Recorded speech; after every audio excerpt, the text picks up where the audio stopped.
18 जून 2023 इतवार की सुबह दुनिया के लिए वैसे ही थी जैसे कि आम सुबह, लेकिन एडवेंचर करने के शौकीन 5 अफराद के लिए ये सुबह किसी आम सुबह जैसी नहीं थी। ये 5 एडवेंचरर्स कौन थे, कहाँ जाना चाह रहे थे, इनकी सुबह आम सुबह क्यों ना थी, पूरी दुनिया के लोगों की सांसें उस दिन क्यों अटक गईं, दुनिया को तस्खीर करने वाले बेबस क्यों थे, जदीद तरीन टेक्नोलॉजी रखने वाले और करोड़ों मील दूर कायनात का मुशाहिदा करने वाले जमीन पे होने वाले इस हादसा पे उस दिन बेबस क्यों थे। यकीनन ये सवालात हर एक के जहन में जरूर आते होंगे और इनके जवाबात दिल को जरूर ललचाते होंगे। जियो टीवी के नाज़रीन को आज की वीडियो में खुशामदीद।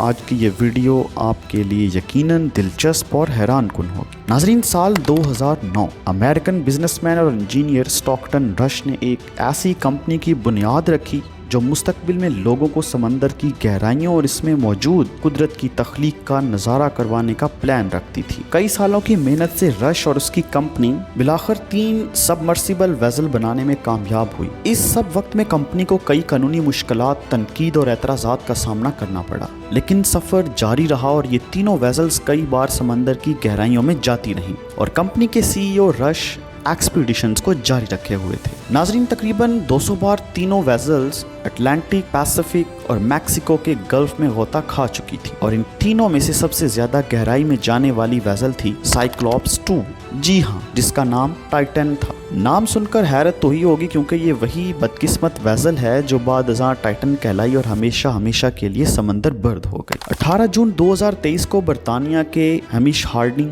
फ्रांसीसी adventurer Paul Henri, OceanGate company के CEO रश और 2 पाकिस्तानी नजात बरतानवी शहरी शहजादा दाऊद और उसका बेटा सुलेमान दाऊद इसी बदकिस्मत वेसल में सवार थे जो बाद अज़ां हादसे का शिकार हो गई। नाजरीन, ये अफराद कंपनी के CEO की मौजूदगी खुद के लिए तसल्ली करार दे रहे थे कि ये सफर सेफ एंड साउंड और परफेक्ट ही रहेगा। इस वेसल को कनाडा के सेंट जॉन्स न्यू फाउंडलैंड से लॉन्च किया गया। ये वेसल 9525 किलोग्राम वजनी, 22 फीट लंबी और 9 फीट चौड़ी थी जो कि टाइटेनियम और कार्बन फाइबर से बनी हुई थी। नाज़रीन, इसको एक मदरशिप के जरिए लॉन्च किया गया और इसमें करीबन 5 दिन तक के लिए ऑक्सीजन की सप्लाई मौजूद थी। ये वेसल आज से 100 साल पहले डूबने वाले टाइटैनिक का मलबा देखने के लिए समंदर की गहराई को चीरती 14,000 फीट तक जाने का सफर जारी रखे हुए थी। अभी लॉन्च हुए सिर्फ 1 घंटा और 40 मिनट ही गुजरे थे कि ये वेसल अपना राब्ता मदरशिप यानी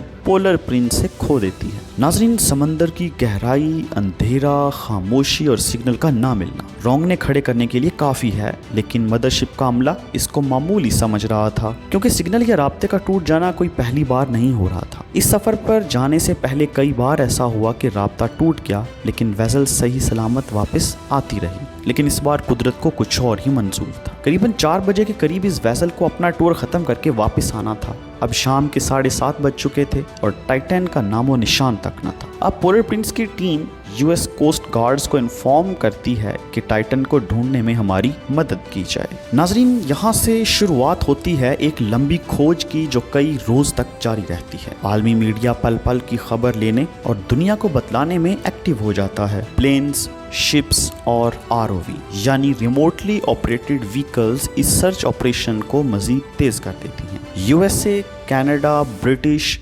रशिया और फ्रांस की टीम्स दिन रात सांसें एक करके टाइटन को ढूंढने में लग जाती हैं और दूसरी तरफ लोगों के जहन में सिर्फ एक ही सवाल गर्दिश कर रहा था कि आखिर टाइटैनिक में सफर करने वाले किस हाल में होंगे, उनके साथ क्या हुआ होगा, क्या वो जिंदा भी हैं या किसी हादसे का शिकार हो चुके होंगे। न्यू फाउंडलैंड से 600 किलोमीटर दूर टाइटैनिक का शिपरेक देखने के लिए जाने वाले 5 अफराद अभी तक लापता थे। जियो टीवी के नाज़रीन को बताता चलूं कि इस टाइटन को एक वीडियो गेम कंट्रोलर से कंट्रोल किया जाता था और इस बात पर दुनिया के कई इंजीनियर्स और एक्सपीडिशन पर जाने वाले अफराद एतराज उठा चुके थे। इसमें पायलट समेत 5 अफराद के ही बैठने की जगह थी और एक मुसाफिर की टिकट तकरीबन 7.5 करोड़ पाकिस्तानी रुपए थी। इसमें सिर्फ एक टॉयलेट था जो कि चंद घंटों के सफर के लिए ही इस्तेमाल किया जा सकता था और बैठने के लिए सीट्स की बजाय नीचे कारपेट था जहां मुसाफिरों को बिठाया जाता और कंप्यूटर स्क्रीन पर बाहर का नजारा भी करवाया जाता था। इतनी गहराई में GPS काम नहीं कर सकता था तो ओशन गेट ने वजाहत देते हुए बताया कि वो स्टारलिंक सैटेलाइट का इस्तेमाल करके राब्ता मुमकिन बनाते हैं। 18 जून की कहानी कहानी पर वापस आएं तो नाज़रीन, टाइटन के रीसर्फेस ना होने से शुरू हुई कहानी उस दिन एक रेस में बदल गई, द रेस अगेंस्ट टाइम। अब सिर्फ 4 दिन की ऑक्सीजन बाकी थी। इसके बाद भी अगर टाइटन सही सलामत सतह पर वापस आ भी जाती तो ऑक्सीजन कम होने या ख़त्म होने की वजह से पैसेंजर्स मौत की आगोश में जा चुके होते। यहाँ ये बात करना ज़रूरी है कि ये टाइटन अंदर से नहीं खुल सकती थी, इसको बाहर से बड़े बड़े नट्स की मदद से लॉक किया जाता है। फ़र्ज़ करें कि अगर पैसेंजर्स बाहर किसी तरह आ भी जाते तो टाइटन से बाहर निकलते ही उनका जिस्म मिली सेकंड से भी पहले फटकर बिखर जाता। 24,500 किलोमीटर का इलाका और एक वैन जितनी सबमर्सिबल टाइटन को ढूंढना कितना मुश्किल काम है, लेकिन फिर भी रेस्क्यू टीम्स ने ऑपरेशन को जां फिशानी से जारी रखा और लोगों की उम्मीदों को जिंदा रखा। इब्तिदा में 4 टीम्स ने ऑपरेशन शुरू किया, लेकिन बाद में आरओवी, प्लेन्स और सोनार की मदद भी ली गई और ऑपरेशन को मजीद तोसी दी गई। 3 दिन के बाद सोनार किसी बैंगिंग नॉइज को डिटेक्ट करता है और यूएस नेवी को भी ये आवाजें सुनाई देती हैं कि जैसे कोई दरवाजे पे नॉक कर रहा हो। आखिरकार 22 जून 2023 को एक आरओवी जो समंदर में टाइटैनिक के करीब तलाश कर रही होती है, उसे डेब्रिस मिलता है और ये डेब्रिस